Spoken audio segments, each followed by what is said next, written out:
Bonjour, vous êtes Pierre Guillaumard, responsable numérique du CRIJ. Qu'est-ce que l'Infolab? Alors l'Infolab, c'est un stand qui est présent sur le Mondial des métiers sur les 4 jours et qui permet essentiellement de lutter contre les représentations que les jeunes, mais pas que, les parents et certains pros peuvent avoir sur les métiers, les branches professionnelles. Donc en fait on a un stand assez interactif, assez ludique, où on propose aux visiteurs de réfléchir sur les branches, les métiers et d'essayer de déconstruire les clichés, les idées reçues qu'ils peuvent avoir dessus, parce qu'on sait, il y a des branches, des métiers qui souffrent des clichés parfois très forts et très ancrés. Et donc c'est l'objectif de l'Infolab au Mondial des métiers?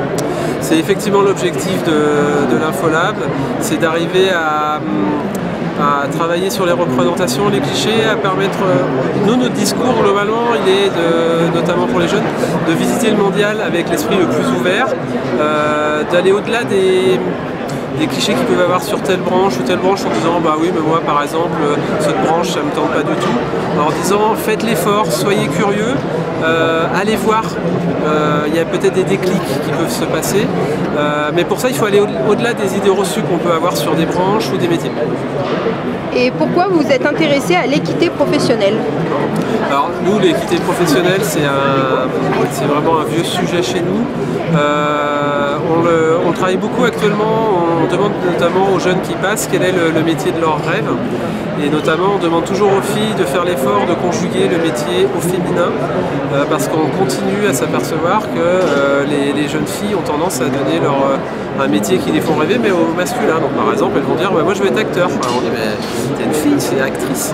Donc on essaye d'un petit peu de les... Enfin on n'essaye pas, on les encourage vraiment à conjuguer les métiers au féminin et quand on accueille aussi les branches professionnelles, donc par exemple ce matin c'était le transport logistique, on insiste sur le fait que par exemple pour conduire un camion il n'y a pas besoin d'être un mec de 1m90 et 90 kg.